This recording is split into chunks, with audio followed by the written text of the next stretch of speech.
নমস্কার বন্ধুরা, ইন্দ্রাণীস কিচেনের আরও একটা নতুন ভিডিওতে সকলকে স্বাগত জানাই। আজকে মাছের ডিম দিয়ে পটলের দারুণ সুস্বাদু একটা রেসিপি শেয়ার করছি। মাছের ডিমের অনেক রেসিপি হয়তো বানিয়ে খেয়ে থাকবেন, একবার হলো মাছের ডিম দিয়ে পটলের এই রেসিপিটা বানিয়ে খেয়ে দেখতে পারেন। খেতে কিন্তু দুর্দান্ত লাগে। গরম গরম ভাতের সাথে এই রেসিপিটা থাকলে আর কোনো কিছুরই প্রয়োজন হবে না। তো বন্ধুরা দেখুন, রেসিপিটা বানানোর জন্য আমি এখানে কিছুটা মাছের ডিম নিয়ে তাকে কিন্তু প্রথমে খুব ভালোভাবে ধুয়ে নিয়েছিলাম। তারপরে এখানে দেখুন ছোট ছোট টুকরো করে কেটে নিয়েছি। এই পর্যন্ত আশা করি। মাছের ডিমটাকে একটু ছোট ছোট করে কাটতে হবে, খুব বেশি বড় করে মাছের ডিমগুলোকে কাটা যাবে না।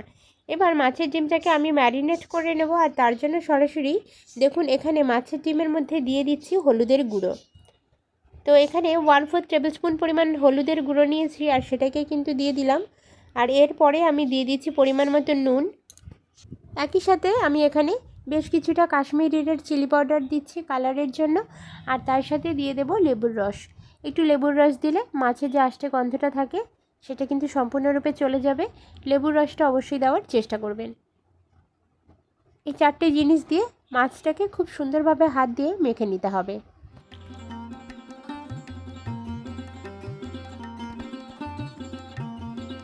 মশলাগুলোকে মাছের সাথে খুব ভালোভাবে মেখে নেওয়ার পরে 10 মিনিটের জন্য রেস্টে রেখে দিতে হবে। এইভাবে মাছের ডিমটাকে যদি ম্যারিনেট করে নিয়ে 10 মিনিটের জন্য রেস্টে রেখে দেওয়া হয়, এতে করে রান্না করার পরেও মাছের ডিমটা শক্ত হয় না, খুব সুন্দর কিন্তু সফট থাকে। তো বন্ধুরা, মাছের ডিমটা রেস্টে থাকুক, ততক্ষণে আমরা এইখানে দেখুন সবজি কেটে নিয়েছি। এখানে পটল কেটেছি, 3টে মিডিয়াম সাইজের পটল আমি কেটে নিয়েছি। একটা পটলকে 4 টুকরো করেছি। তো এইভাবে পটলটাকে কাটতে হবে, আর তার ওপরের যে খোসাটা সেটা কিন্তু ছাড়িয়ে নিতে হবে। আর এদিকে একটা ছোট সাইজের আলু কেটে নিয়েছি। আলুটাকেও কিন্তু খুব বেশি বড় করে কাটলাম না, একদম ছোট ছোট করে স্কোয়ার শেপ করে কেটে নিয়েছি। আলু আর পটলটা কেটে নিয়ে খুব ভালোভাবে ধুয়ে নিয়েছি। এবার আমি সরাসরি রান্নাটা শুরু করার জন্য চলে যাচ্ছি কড়াইয়ের কাছে।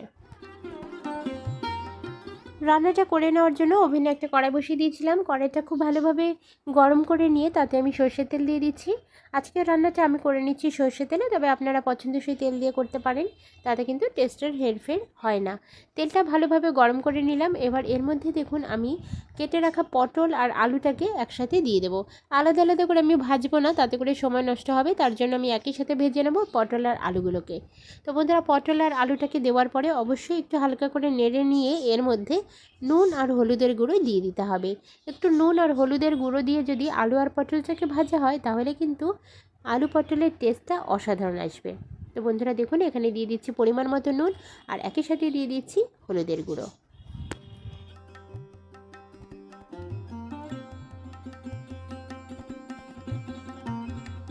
আলু আর পটলটাকে খুব সুন্দরভাবেই কিন্তু ভাজতে হবে, কাঁচা গন্ধটা সম্পূর্ণরূপে চলে যেতে হবে। তো বন্ধুরা দেখুন, খুব ভালোভাবে ভেজে নিয়েছি। ভেজে নেওয়ার পরে এবার আমি আলু আর পটলটাকে তুলে নিচ্ছি।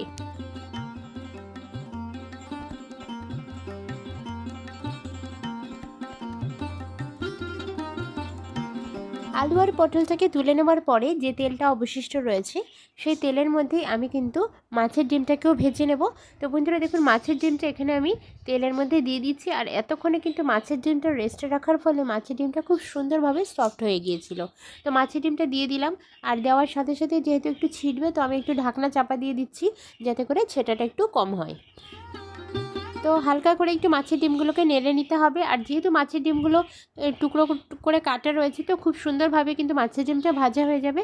তো ঠিক এরকম লাল লাল কালার আসা পর্যন্ত মাছের ডিমটাকে ভেজে নিতে হবে। ভেজে নেওয়ার পরে মাছের ডিমগুলোকেও তুলে নিতে হবে।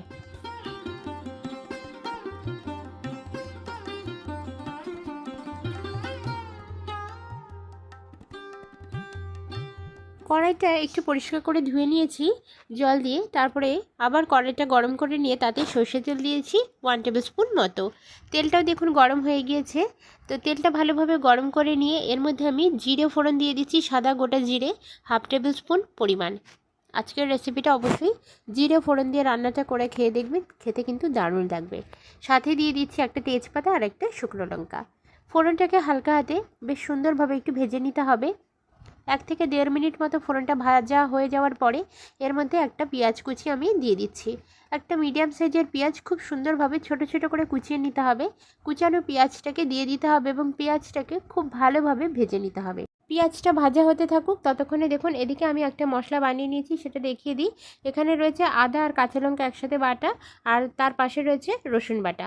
তো আদা, কাঁচা লঙ্কা আর রসুন আমি কিন্তু বেটে নিয়েছি। আপনারা চাইলে 3টে জিনিস একসাথেই বাটতে পারেন, আমি আলাদা আলাদা করে বেটে নিয়েছি।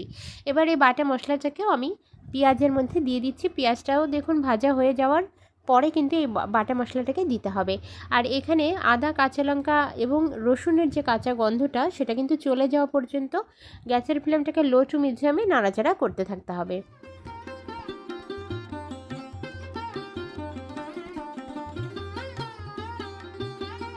বন্ধুরা, এই কষানো মশলাটার মধ্যে আমরা কিছু গুঁড়ো মশলাও ব্যবহার করব, ঘরোয়া সাধারণ যে গুঁড়ো মশলাগুলো, তো সেটা একটু দেখে নিই। এখানে দেখুন রয়েছে হলুদের গুঁড়ো পরিমাণ মতো, সাথে রয়েছে কাশ্মীরি রেড চিলি পাউডার কালারের জন্য, আর রয়েছে জিরের গুঁড়ো 1/4 টেবিল স্পুন পরিমাণ এবং 1/4 টেবিল স্পুন পরিমাণ ধনিয়া গুঁড়ো।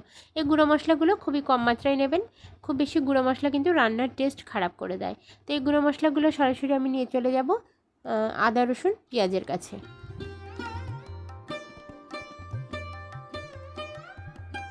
এদিকে দেখুন কড়াইয়ের মধ্যে যে মশলাগুলো কষাচ্ছিলাম, আদা রসুনের কাঁচা গন্ধটা কিন্তু পুরোপুরি চলে গিয়েছে এবং মশলাটা কিন্তু বেশ সুন্দরভাবে তেল ছেড়ে দিয়েছে। তো এই পর্যায়ে আসার পরে এর মধ্যে কিন্তু গুঁড়ো মশলাটা আমি দিয়ে দিচ্ছি। তো প্লেটের মধ্যে যে গুঁড়ো মশলাগুলো আমি দেখেছি, সম্পূর্ণ গুঁড়ো মশলাগুলো এর মধ্যে আমি দিয়ে দিলাম। আর প্লেটটা ধুয়ে আমি একটু এর মধ্যে জলও দিয়ে দিচ্ছি। তো প্লেটটা ধুয়ে দিলে মশলাটা কিন্তু আর প্লেটের সাথে অবশিষ্ট থাকবে না। তো পুরো মশলাটাই কিন্তু দিয়ে দিলাম। দেওয়ার পরে খুব ভালোভাবে এই মশলাটাকে তেল ছাড়া পর্যন্ত কষিয়ে নিতে হবে।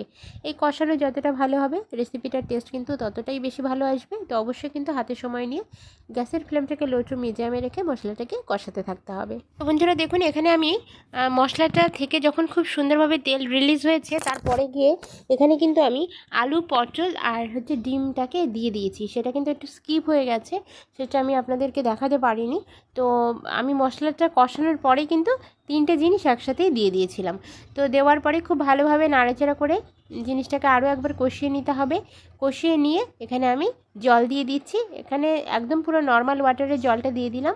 জলটা দেওয়ার পরে খুব ভালোভাবে কিন্তু ঝোলটাকে ফুটিয়ে নিতে হবে। তো বন্ধুরা, এখানে জলের পরিমাণটা একটু বলে দিই। এটা যেহেতু আমি একটু সেমি গ্রেভি হিসেবে রাখতে চাই, তার জন্য কিন্তু খুব বেশি জল এখানে দিইনি। একটা মিডিয়াম সাইজের গ্লাসের 1 গ্লাস মতো জল আমি দিয়ে দিলাম।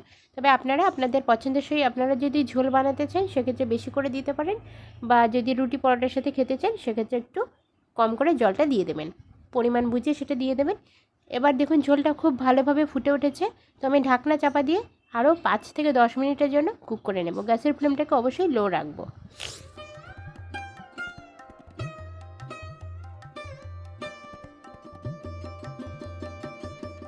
তো মোটামুটি 7 থেকে 8 মিনিট আমি কুক করে নিয়েছি। তারপরে দেখুন ঢাকনাটা খুলে দেখাচ্ছি, আর ঝোলটাও কিন্তু বেশ সুন্দরভাবে টেনে গিয়েছে, আর এদিকে আলু পটলও কিন্তু খুব ভালোভাবে সেদ্ধ হয়ে গিয়েছে। তো এই পর্যায়ে এসে এর মধ্যে আমি গরম মশলার গুঁড়ো দিয়ে দিচ্ছি, আর এই গরম মশলাটা কিন্তু অবশ্যই দেবেন। তো গরম মশলাটা দিলে রেসিপিটার টেস্ট কিন্তু অনেক গুণ বেড়ে যাবে। তো অবশ্যই গরম মশলাটা দিতে হবে। গরম মশলার গুঁড়োটা দেওয়ার পরে আরও একবার খুব ভালোভাবে নাড়াচাড়া করে মিশিয়ে নেব। মাছের ডিমের অনেক রকম রেসিপি তো বানিয়ে খেয়ে দেখেছেন, একবার হয়তো মাছের ডিমের এই রেসিপিটা বানিয়ে ট্রাই করে খেয়ে দেখবেন। আশা করি আপনারও ভীষণ ভালো লাগবে। রেসিপিটা সত্যি অসাধারণ, বানিয়ে না খেলে কিন্তু বুঝতে পারবেন না। তো একবার রিকোয়েস্ট থাকলো রেসিপিটা বানিয়ে খেয়ে দেখবেন, আর কেমন লাগলো কমেন্ট সেকশনে অবশ্যই জানিয়ে যাবেন। ভালো লাগলে প্লিজ একটা লাইক করবেন। আপনার একটা লাইক আমাকে অনেকটা মোটিভেট করে পরের ভিডিও বানানোর জন্য। তো বন্ধুরা, ভিডিওটার সাথে থাকার জন্য অসংখ্য ধন্যবাদ। দেখা হচ্ছে আগামীকাল একটা নতুন ভিডিওর সাথে। ততক্ষণের জন্য সকলে খুব ভালো থাকুন, সুস্থ থাকুন, নিজের খেয়াল রাখুন। ধন্যবাদ।